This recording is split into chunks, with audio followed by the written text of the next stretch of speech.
আসসালামু আলাইকুম ওয়া রাহমাতুল্লাহ। প্রিয় শিক্ষার্থীবৃন্দ, সবাই কেমন আছো? আশা করছি মহান আল্লাহর রহমতে আমরা সবাই ভালো আছি। কি বলো, তোমরা ভালো তো? সবাইকে স্বাগত জানাচ্ছি কিডস ক্রিয়েশন টিভি আয়োজিত উচ্চারণ আবৃত্তি শেখার যে কর্মশালা মেলে ধরে নিজেকে এর তৃতীয় ক্লাসে। আমাদের আজকের বিষয় হচ্ছে বাংলা উচ্চারণ এবং উচ্চারণ সূত্রাবলী। অনেক ব্যাপক একটি বিষয়, তাই পুরো বিষয়টির ক্লাস আমরা আজকে নিব না, এটাকে দুই ভাগে ভাগ করব। আজকে একটা পর্যায় পর্যন্ত নিব, এরপর থেকে নেক্সট ক্লাস দিয়ে আমরা শেষ করব এই কোর্সটা, অর্থাৎ উচ্চারণ সূত্রাবলীর কোর্সটা। আর সঙ্গে সঙ্গে নোট তো তোমরা পাচ্ছই এবং ক্লাসটা অনলাইনে থাকবে, তোমরা সেখান থেকেও দেখে নিতে পারো। মূল ক্লাসে যাওয়ার আগে রুফাইদা তারান্নুমকে অনুরোধ করছি ছোট্ট করে একটু কুরআন থেকে তিলাওয়াত করার জন্যে। আউযু বিল্লাহি মিনাশ শাইতানির রাজীম। বিসমিল্লাহির রহমানির রহিম। হাল আতাকা হাদিসুল গাশিয়াহ বুজুহুন ইয়াওমাইযিন খাশিআহ আমিলাতুন নাসিবাহ তাসলা নারান হামিয়াহ তুসকা মিন আইনিন আনিয়াহ লাইসা লাহুম তাআমুন ইল্লা মিন ضريع لا يسمن ولا يغني من جوع وجوه يومئذ ناعمة صدق الله العظيم। মাশাআল্লাহ, খুব সুন্দর। আমরা সুরেলা একটা তেলাওয়াত শুনলাম, সূরা গাশিয়া। খুব ভালো লাগলো, ধন্যবাদ রুফাইদাকে। এবার আমরা আমাদের বিষয়ে আসি, বাংলা উচ্চারণ এবং উচ্চারণ সূত্রাবলী। বোর্ডে কয়টা বিষয় লেখা আছে, এই জিনিসগুলো তোমাদেরকে একটু জানতে হবে যদি আমরা আজকের ক্লাসটা বুঝতে হয়। তোমরা যেমনটি বলছিলে, জফলা তো চিনো, ফলা চিনো। ফলা বাংলা বর্ণমালার বর্ণগুলোর আংশিক রূপ যেটা, এটাকে ফলা বলে। রফলা হচ্ছে বয়শূন্য রয়ের আংশিক রূপ। জফলা হচ্ছে জয়ের আংশিক রূপ, এরকম আর কি। রেফ এটা ফলা কিন্তু উপরে, হসন্ত হয় নিচে। রেফটা শব্দের মাঝখানে একটি বর্ণের পরে যদি আমরা র উচ্চারণ করতে চাই তখন আমরা রেফ ব্যবহার করি। একটা বর্ণের পরে র ধ্বনি, তারপরে আরেকটা বর্ণ আসবে, যেমন বর ম, বর ন, বর রেফ ন। আর রফলা হয় কখন? রফলাটা আমরা ব্যবহার করি বর্ণের সঙ্গে উচ্চারিত অবস্থায়, যেমন বিদ দ রফলা, বিদ্র, দ্র ব, আগে দ, তার নিচে র যুক্ত হয়েছে, এই সেন্সে। আর হসন্ত হয় আমরা যখন কোনো বর্ণের শেষে এই চিহ্নটা পাবো, এটা হচ্ছে হসন্ত, তখন এটাকে বলে শ্বাসাঘাত শব্দ। শ্বাসাঘাত, তোমার যে নিঃশ্বাস আছে, শ্বাস প্রশ্বাস আছে, ওর মধ্যে একটা আঘাত পড়বে। এই যে আঘাত, আঘাত বলি, আঘাত। যেমন এই যে ছিপখান, তিনদার, তিনজন, মাল্লা, ফুল ফুল, তুল তুল, এই শব্দ শেষ হচ্ছে, শেষ। যখন ধ্বনিটা হঠাৎ করে বন্ধ হয়ে যাবে তখনই সেখানে হসন্ত হয়। আবৃত্তি করার সময় তোমরা যখন দেখবে যে এখানে হসন্ত চিহ্ন আছে, তাহলে দ্বিতীয় কোনো কথা নেই, যখন তখন বন্ধ, শ্বাস আঘাত। এরপরে অকারান্ত, ওকারান্ত, এ, এটা কারান্ত আবার কি? হোয়াট ইজ কারান্ত? এটা তোমাদের কনফিউশন আছে, অনেকেরই থাকে, আমরা জানি। আমরা কোনো কোনো শব্দ উচ্চারণ করি না এইভাবে যে অধ্বনি দেই, কোথাও এ আসে, কোথাও ও আসে, কোথাও এ আসে। এই যেখানে অ দিয়ে উচ্চারণ করি, যেমন অপচয়, অবলা, এটা হচ্ছে অকারান্ত। বল, বোল, বোল, বল যখন বোল হয়ে যাবে এটা হচ্ছে ওকারান্ত, বল। আমরা কিসের মতো উচ্চারণ করছি? ব। কিসের মতো? ব। তার এটা কোন স্বরবর্ণের সঙ্গে যাচ্ছে? ব। স্বরে স্বরে অ না, এইটা হচ্ছে অকারান্ত। আর যদি বলটাকে বল বলি তাহলে কোন স্বরবর্ণের সঙ্গে যাচ্ছে? ও। বো। ও, তাহলে এটা হচ্ছে ওকারান্ত। এখন তাহলে আগে একটু বুঝি উচ্চারণটা কি, তাই না? উচ্চারণ কি? আমাদের বাকযন্ত্রের সাহায্যে যে অর্থবোধক ধ্বনিগুলো আমরা বের করি, এটাই তো আমাদের ভাষা। এই ভাষাটা সঠিক নিয়মে প্রকাশ করা, এটাই হচ্ছে উচ্চারণ। ইংরেজিতে কি বলে এটা তোমাদের জানা দরকার আছে। আমরা বলি প্রনাউন্সিয়েশন, তাই না? আরেকটা শব্দ আছে অ্যাকসেন্ট।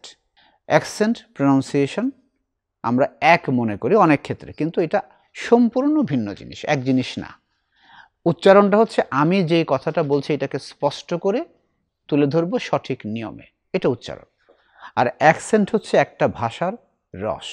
যেমন ধরো যারা আরবি ভাষী, আরবি ভাষায় ট, ড এগুলো নাই, এই সাউন্ডগুলো নাই। আছে কি? ট এর জায়গায় ত আছে, ড এর জায়গায় দ সাউন্ড আছে। তোরা যখন টি যুক্ত শব্দ, ট যুক্ত শব্দ উচ্চারণ করতে যায় তখন সে ত এর মতো হয়। ড যুক্ত শব্দ বা ডি যুক্ত শব্দ উচ্চারণ করতে যায় তখন সেটা দ এর মতো হয়। যেমন ধরো I don't like to drink tea. তা আমি কি বলছি? আমি ভাষাটা কি বলছি? এটা কি ভাষা? English. I don't like to drink tea, এটা ভাষাটা ইংরেজি, কিন্তু বলেছি কোন সুরে? এইটাই হচ্ছে অ্যাকসেন্ট। বাংলা ভাষায় ট আছে, ইংরেজিতে টি আছে। বাংলা ভাষায় ড আছে, ইংরেজিতে ডি আছে। বাংলা ভাষায় র আছে, রফলা আছে, ইংরেজিতে আর আছে। এই জন্য আমরা বাংলাভাষীরা যখন ইংরেজি বলি তখন ভালো বলতে পারি, কারণ আমাদের বর্ণমালার মধ্যেগুলো আছে, আমরা গোড়া থেকেই শিখে এসেছি। আমরা বাংলা ইংরেজি দুটোই ভালো বলতে পারি যদি আমরা শিখতে চাই। এক ভাষার মানুষ যখন অন্য ভাষায় কথা বলে তখন সেই ভাষাটাও তার ভাষার মতো করে উচ্চারণ করে। এরপর একটা গুরুত্বপূর্ণ বিষয়, ধ্বনি বিপর্যয়।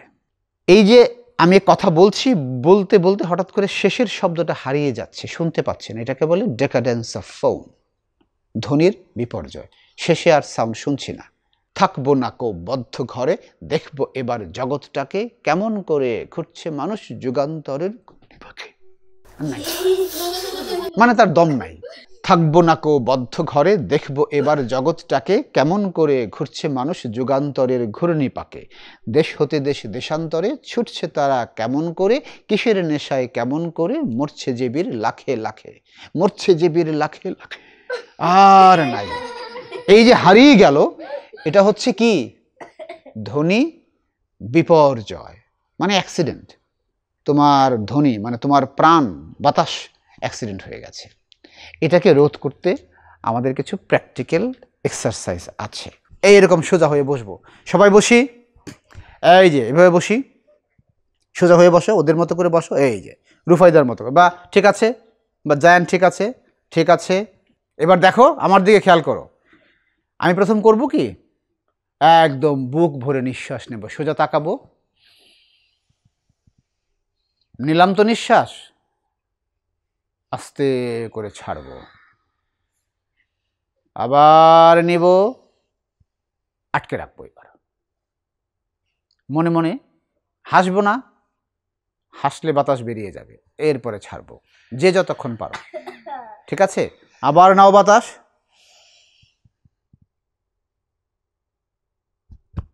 এইখানে বাতাসটা এখন এখান থেকে পেটে নিয়ে আসি, এই যে দেখো পেটে চলে আসছে, আবার বুকে নিয়ে যাই, আবার পেটে নিয়ে আসি, এই চলে আসছে। কি মজা, তাই না? এরকম করলে দেখবে এইখানে একটু ব্যথা ব্যথা করছে, করবে, সমস্যা কি, এটা কিছু না, হালকা। তাহলে কি করব, প্রথম বুক ভরে বাতাস নেব, নিয়ে একটু আটকে রাখবো যতক্ষণ পারি, আস্তে করে ছাড়বো, আবার নিব, আবার ছাড়বো। এটা কিছুক্ষণ করার পর করব কি, বুক ভরে বাতাস নিলাম, নিয়ে পরে সেটাকে পেটে ঠেলে দিব, আবার বুকে, আবার পেটে, আবার বুকে, আবার পেটে, ছাড়বে না কেউ, একদম সিরিয়াস। তারপরে করবে কি, বুক ভরে বাতাস নিয়ে ক খ, এই যে তুমি ক খ বলবে, ক খ বলার সময় একটু একটু করে বাতাস বেরোবে না? এই যে আমি ধরো, এই যে দেখো, খেয়াল করো, এই যে আমি বুক ভরে বাতাস নিলাম, নিয়ে কি করছি, ক খ গ ঘ সবটা বেরিয়ে গেছে। এই যে কথা বলতে বলতে তুমি একটা করে বর্ণ উচ্চারণ করবে আর একটু একটু করে বাতাস ছাড়বে, যতক্ষণ বলতে পারো আস্তে করে। অথবা কোনো কবিতা বলবে, নিয়ে আম পাতা জোড়া জোড়া মারবো চাবুক চড়বে ঘোড়া, ওরে বুবু সরে দাঁড়া আসছে আমার পাগলা ঘোড়া খেপেছে চাবুক ছুঁড়ে মেরেছে। তুমি তো নিঃশ্বাস নামিয়ে নেই বুক ভরে, একবারে বুক ভরে নিঃশ্বাস নিয়ে এরকম ছোট্ট ছোট ছড়া কাটবে, ঠিক আছে? এরপরে এর মধ্যে এইটা কাটতে কাটতে যতটুকু বাতাস বেরোয়, তখন দেখবা যে আস্তে আস্তে তোমার মধ্যে বুকে বাতাস ধরে রাখার শক্তি বাড়ছে। আবৃত্তির ডেলিভারি দেওয়ার জন্য তোমার অত্যন্ত অত্যন্ত গুরুত্বপূর্ণ একটা বিষয় হচ্ছে তোমার ব্রিথিং কন্ট্রোল, প্রাণবায়ুকে নিয়ন্ত্রণ করা, আর এটা এভাবে অর্জন করতে হবে। এবার উচ্চারণ স্থূলতা একটা বিষয় আছে। উচ্চারণ স্থূলতা কি? আমি কথা বলছি, কথা বলতে গিয়ে দেখা যাচ্ছে যে আমি বলছি ঠিকই, আমার কাছে মনে হচ্ছে আমি ঠিকই বলছি, যে শুনছে সে যেন না ঠিক মতো পাচ্ছি না, তো ও আসলে এক্স্যাক্টলি কি বলছে। এটা কখন হয়? প্রচণ্ড ঠান্ডা খেয়ে ফেলেছো, একাধারে ক্রমাগত কতদিন ঠান্ডা খাচ্ছ, আইসক্রিম খাচ্ছ, দেখবা তোমার যে জিহ্বা এটা একটু ভারী ভারী লাগে। এই জন্য সমাধান হচ্ছে, তুমি যখন কথা বলবে একেবারে স্পষ্ট করে তোমার মুখটাকে ব্যবহার করে কথা বলবে। এই যে আমি ভাত খেয়ে স্কুলে যাব, এই বাক্যটা যদি আমি মুখটাকে পুরোপুরি ব্যবহার না করে বলি, তাহলে দেখো তো কেমন হয়। আমি ভাত খেয়ে স্কুলে যাব, অনেকে বলে না দাঁতে দাঁত চেপে, অনেকে এখানে এটা চাপিয়ে রাখে, আমি ভাত খেয়ে স্কুলে যাব। মানে তুমি হা করে কথা বলবা, মুখ তোমার আল্লাহ দিয়েছে কাজে লাগাবা, এখানে কৃপণতা করে, এটা করা যাবে না। পুরোপুরি মুখটাকে কাজে লাগাবা, তোমার জিহ্বা আছে কাজে লাগাও। তোমাকে হা করতে হবে, তুমি এখন আ বলবে, তুমি যখন আ বলবে ওটার যে সাউন্ড, আর যদি বলো এক হবে, এক হবে। তুমি বলবে আম, এই তো শব্দটা আম, যদি বলো আম, তুমি আম বলতে গেলে মুখটাকে হা করতে হবে, তাই না? হ্যাঁ আম, এই তো কত সুন্দর, আম আম, তাই না? আর মুখটাকে পুরোপুরি হা না করে বলো দেখি কি দাঁড়ায় আমের শব্দটা, আমের সাউন্ড। আমরা একটু সূত্রে যাই। উচ্চারণ তো বুঝলাম, তো জিনিসগুলো কি কি কি উচ্চারণ বুঝলাম, প্রনাউন্সিয়েশন অ্যাকসেন্টের পার্থক্য বুঝলাম, ধ্বনি বিপর্যয় বুঝলাম, উচ্চারণ স্থূলতা বুঝলাম, ঠিক আছে? এবার যাব উচ্চারণ সূত্রাবলী, তাই না? তুমি হাততালি দেবে, দাও তো একটু হাততালি দাও, সবাই একটু হাততালি দাও, এটা ওর জন্য, ঠিক আছে?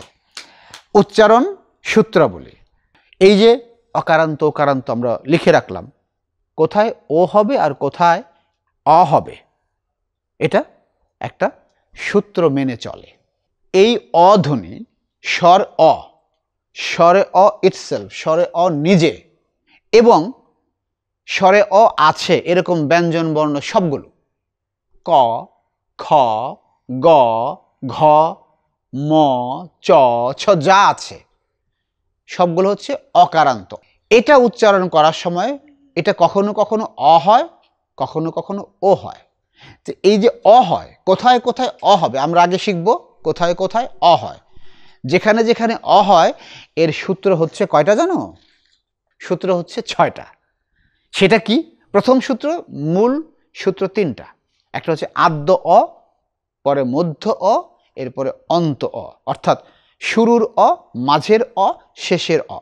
শুরুতে অ থাকলে একরকম, মাঝে অ থাকলে একরকম, শেষে অ থাকলে আরেক রকম, বা কীরকম সেটা আমরা দেখব। তাহলে কয়টা? 3টা। আদ্য অ, মধ্য অ, অন্ত অ। সহজ করে বুঝি, শুরুর অ, মাঝের অ, শেষের অ। কি কি? অ, মাঝের অ, শেষের অ। এটাকে এই আবৃত্তির ভাষায় বললে আদ্য অ, মধ্য অ, অন্ত অ। অন্ত মানে শেষ, মধ্য মানে মাঝের, আর আদ্য মানে শুরু। এই আদ্য অয়ের সূত্র হচ্ছে 6টা। আদ্য অয়ের প্রথম সূত্রটা হচ্ছে শব্দের শুরুতে অধ্বনি থাকলে এবং এর পরে রিকার, ইকার সেটা হ্রস্ব ই দীর্ঘ ই, উকার সেটা হ্রস্ব উ দীর্ঘ যেটাই হোক, ক্ষীয়, জফলা এবং বর্গীয় জ ই গ থাকলে এই অকারটা সাধারণত ওকার রূপে উচ্চারিত হয়, অকারান্তটা ওকারান্ত ধ্বনি হবে। আমি তোমাদেরকে উদাহরণ দিলে বুঝবে। কি বলেছি খেয়াল করো, শব্দের শুরুতে আছে অধ্বনি, তারপরে আছে ইকার, উকার, রিকার, ক্ষীয়, জফলা, মানে এগুলো সবগুলোই থাকতে হবে একসঙ্গে এমন কোনো কথা না, এর যেটাই থাকে, ইকার, উকার, রিকার, ক্ষীয়, জফলা, বর্গীয় জ ই গ, বর্গীয় জ ই গ। এটা আবার কি জিনিস বর্গীয় জ ই গ? এটা আমরা যখন বাংলা যুক্ত বর্ণ পড়ব তখন তোমরা শিখবে, কিন্তু একটু দেখিয়ে দিই নইলে বুঝবে না। দেখো,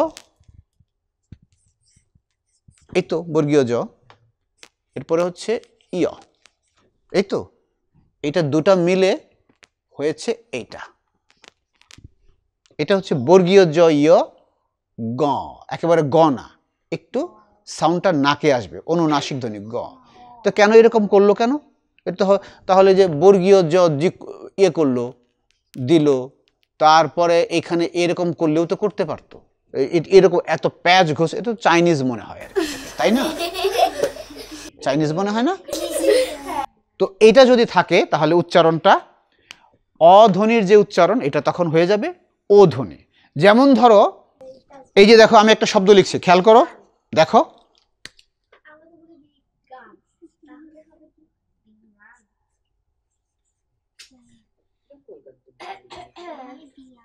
সবই সমাধান হয়ে যাবে। এটা কি লিখছি? আমি সূত্রটায় কি বললাম? অকারান্ত ধ্বনি ব, তারপরে ইকার, হ্রস্ব ই, দীর্ঘ ই, রিকার, ক্ষীয়, তারপরে বর্গীয় জ ই গ যাই থাকে, এরপরে যে শব্দটা উচ্চারণটা হবে, দুটো মিলে যে শব্দ সেটা উচ্চারণটা হবে ওকারান্ত ধ্বনি। তাহলে ব যোগ হ্রস্ব ই, বই, বই না বই। ঠিক তেমনি মই, খই, চই, দই সব ওকারান্ত, এটা হচ্ছে নিয়ম। এখানে যদি ক্ষীয় হয়, ব যোগ ক্ষীয় কি হচ্ছে? বক্ষ, বক্ষ না, হ্যাঁ, পক্ষ, পক্ষ না, কক্ষ না, কক্ষ। ঠিক আছে, পরিষ্কার? এই হচ্ছে আদ্য অয়ের মানে শুরুর অয়ের সূত্র, প্রথমটা। এর আবার 3টা ব্যতিক্রম আছে। আদ্য অয়ের প্রথম সূত্রের ব্যতিক্রমটা হচ্ছে, যে সমস্ত শব্দ অর্থের দিক থেকে সঙ্গে সহিত অর্থ প্রকাশ করবে, অর্থাৎ সাথে, এরকম অর্থ বোঝাবে। আবার যদি নিষেধ অর্থ বোঝায়, না বোধক অর্থ প্রকাশ করে, তখন তার উচ্চারণটা কিন্তু আবার ওকারান্ত হবে না, তখন আবার ঠিকই অকারান্ত যুক্ত, এই যে শব্দের শুরুতে অধ্বনি অয়ের মতো হবে। যেমন ধরো, স যোগ চিত্র কি হবে? সচিত্র। কিভাবে বুঝলাম? সচিত্র মানে চিত্র সহ, ছবি সহ, সছবি আর কি। এই উচ্চারণটা সচিত্র নয়, সচিত্র। কিন্তু আমরা সূত্রে, প্রথম সূত্রে কি পড়েছি? অধ্বনি শুরুতে থাকলে এরপর যদি হ্রস্ব ইকার থাকে, উকার থাকে, যাই থাকে, কিন্তু তাহলে উচ্চারণটা ক্ষীয় থাকলে, রিকার থাকলে ও হওয়ার কথা, কিন্তু এখানে হলো কি উল্টা, সচিত্র হলো না, সচিত্র হলো, তাই না? এই যে ধরো স বিনয়, কি হয়? সবিনয়। বলে ফেলেছো তোমরা, গুড, তাই না? তার মানে কি? বিনয় সহকারে, বিনয় সহ, ঠিক আছে। আরেকটা কি বলেছিলাম? সহিত অর্থ। আরেকটা কি বলেছিলাম? যদি নিষেধ অর্থে হয়, না বোধক বোঝায়, তাহলেও কিন্তু অকারান্ত হয়। যেমন ধরো, এটা সবিনয়, এখানে যদি অ লাগিয়ে দেই তাহলে কি হবে? অবিনয় মানে কি? অবিনয় মানে কি? মানে যা বিনয় নেই যার, কি অবিনয়ী ছেলে, অবিনীত। অবিনয় মানে বিনয় নেই, তাই না? পরিষ্কার? তাহলে এটা হচ্ছে নিষেধ অর্থে বোঝায়, এই তো। অ যোগ চল কি হলো? অচল। এটা তো অচল হলো না, অচল, তাই না? এই যে মানে অচল, যা চলে না। তাহলে আমরা কি পেলাম? সহিত অর্থে আর নিষেধ অর্থে। না বোধক হলে, ওকারান্ত হওয়ার কথা থাকলে তাও হবে না, হবে কি? অকারান্তই হবে।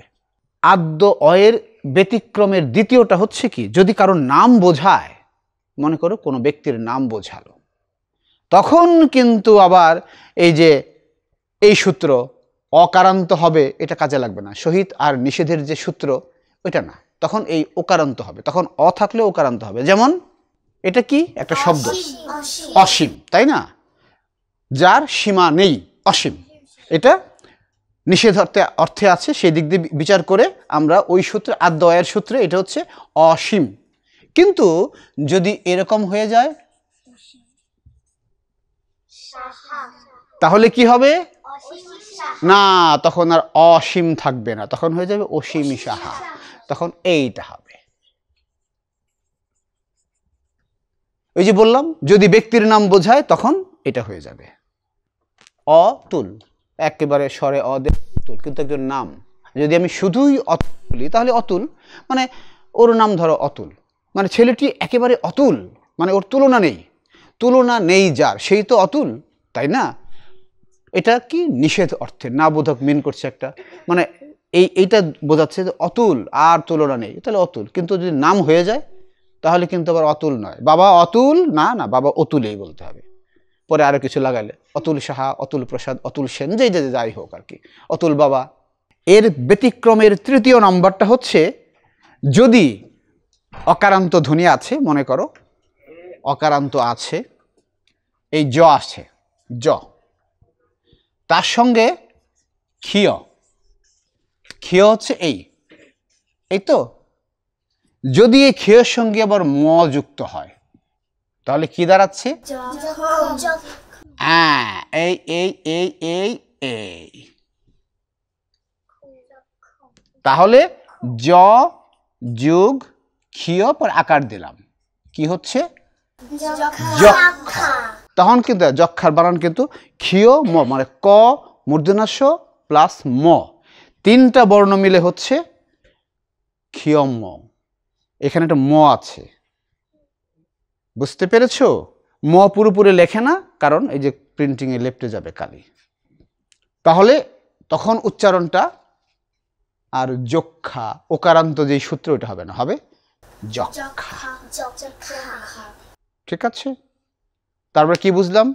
আদ্য অয়ের প্রথম সূত্রের ব্যতিক্রম 3 হচ্ছে, সূত্র অনুযায়ী যদিও অকারান্ত বর্ণের পরে ক্ষীয় থাকে সেখানে ওকারান্ত উচ্চারণ হওয়ার কথা, কিন্তু যদি ক্ষীয়র সঙ্গে ম যুক্ত হয়, মফলা থাকে, তখন আর ওকারান্ত হবে না, হবেই অকারান্ত। মধ্য অতে যাই, ও আদ্য অয়ের তো সূত্র আরো আছে, মধ্য আদ্য অয়ের যে সূত্রগুলো সবগুলো মধ্য অতে কার্যকর। আদ্য অয়ের যে সূত্রগুলো শিখলাম সবগুলোই মধ্য অয়েতে কাজে লাগবে। এবার যে অন্ত অ, শেষের মধ্যে যাই, এই প্রত্যেকটার মধ্যে কিন্তু ব্যতিক্রম আছে। ব্যতিক্রমগুলো তোমরা এখানে পড়লে বুঝবে, যেটা বেশি ইন্টারেস্টিং বা বেশি ব্যবহৃত হয় আমি সেগুলোকে এখানে ব্যাখ্যা করব। তাহলে কি জানলাম? যে আদ্য অয়ের যে সূত্রগুলো আছে প্রত্যেকটাই মধ্য অতেও কার্যকর। শেষের অ অর্থাৎ অন্ত অতে, অন্ত অ মানে শেষের অয়ের নিয়মটা হচ্ছে, শব্দের শেষে অকারান্ত যুক্ত বর্ণ থাকলে প্রথমটি হসন্ত আর দ্বিতীয়টি ওকারান্ত উচ্চারিত হয়। এটা কেমন কথা? মানে শব্দের শেষে যদি অকারান্ত অয়ের মতো যুক্ত বর্ণ থাকে, এই যে বললাম যে যুক্ত, হ্যাঁ, তখন একটা হসন্ত আসে। এই যে হসন্তটা দেখিয়েছিলাম আগে, অর্থাৎ শব্দের শেষে যদি অকারান্ত যুক্ত বর্ণ হয় এবং সেখানে হসন্ত আসে, তাহলে উচ্চারণটা হবে ও এর মতো। যেমন যুক্ত, জু কয় তয় সংযুক্ত এবং একটা হসন্ত, যুক্ত যুক্ত একটা হসন্তর ব্যবহার আছে, তখন উচ্চারণটা যুক্ত নয়, যুক্ত। মুক্ত, শক্ত, পোক্ত। পরিষ্কার? এবার বুঝেছো? আবার বাংলা ভাষায় কিছু কিছু শব্দ আছে, দেখো একই শব্দ, যে আমরা বলছিলাম একটু আগে ক্লাসের শুরুতে মজা করছিলাম,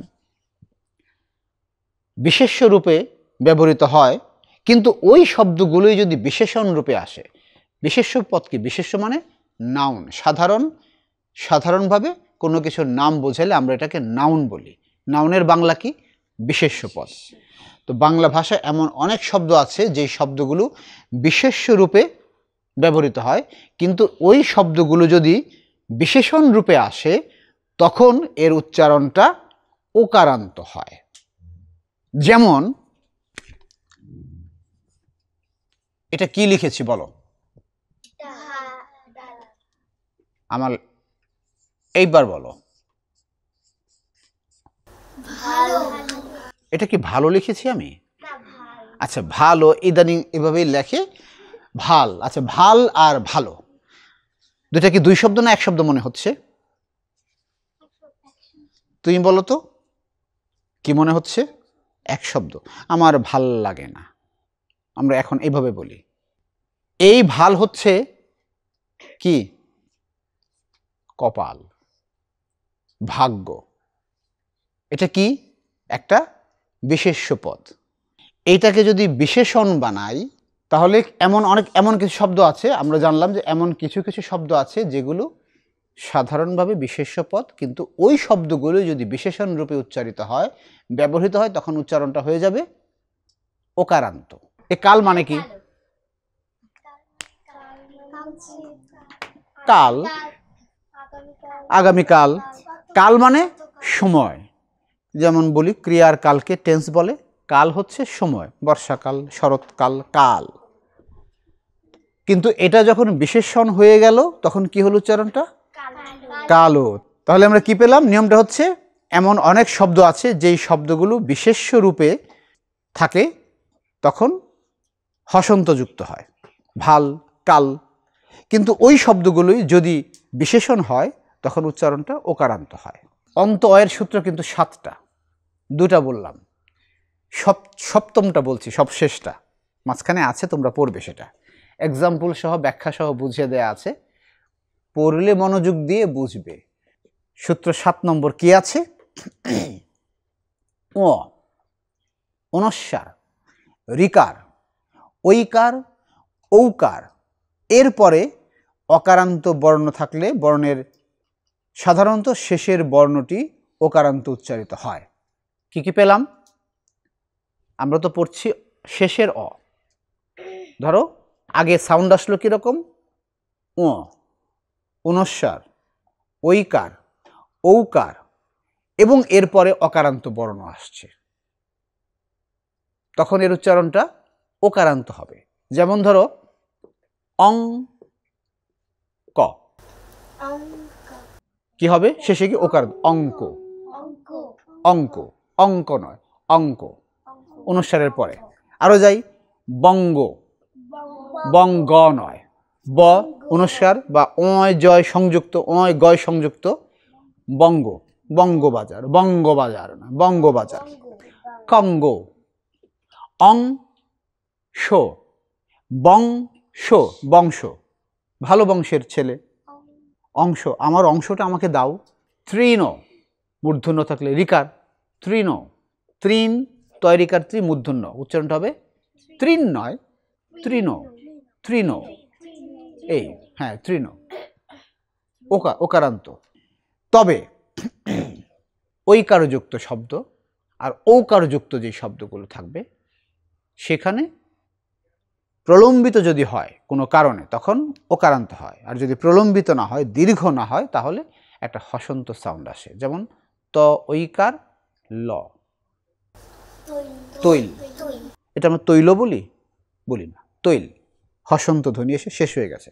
কিন্তু লম্বা তো হতে পারে, কখন হয়? তৈল মর্দন করিও না, তৈল, তখন আবার মজা করে বলছে, তখন এই যে তৈল ওকারান্ত আসলো। আর তা যদি না হয়, ঐকার ঔকার থাকলে পরের বর্ণটার সাউন্ডটা ওকারান্ত না হয়ে একটা হসন্ত হবে। কিন্তু অনুস্বার এগুলো যদি থাকে তাহলে সেখানে কি হবে? ওকারান্ত হয়। আমাদের ক্লাসটা আজকে একটু সামারাইজ করি। আজকে আমরা কয়টা জিনিস শিখলাম?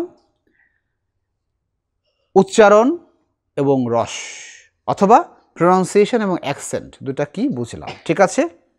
এরপর ধ্বনি বিপর্যয় কি, কখন হয়, এটা রোধ করার উপায় কি? প্রাণায়াম। এরপরে হচ্ছে উচ্চারণ স্থূলতা কেন হয়? মুখগহ্বরের অঙ্গ প্রত্যঙ্গগুলো সঠিকভাবে ব্যবহার করতে না পারার কারণে উচ্চারণ স্থূলতা হয়। এরপরে আমরা সূত্রাবলীর ক্ষেত্রে আদ্য অয়ের সূত্রগুলি শিখেছি, আদ্য অ, মধ্য অ এবং অন্ত অ। ছোট বন্ধুরা, তাহলে শেষ করছি আজকের পাঠ। আমরা আজকের এই উচ্চারণ সূত্রাবলীর ক্লাসটাকে দুটো ভাগে ভাগ করেছিলাম। আজকে আমরা জানলাম অ এর উচ্চারণ, অকারান্ত, ওকারান্ত। নেক্সট ক্লাসে আমরা এ ধ্বনি নিয়ে বা এ ধ্বনি নিয়ে আলোচনা করব। সবাইকে মহান আল্লাহ ভালো রাখুন, সুস্থ রাখুন। আসসালামু আলাইকুম ওয়া রাহমাতুল্লাহ। আমাদের এই মনের মতন যেখানেও চাঁদের দুটি মাখা হবে সকলেরই মন। Kids creation, kids creation, kids creation. For more updates,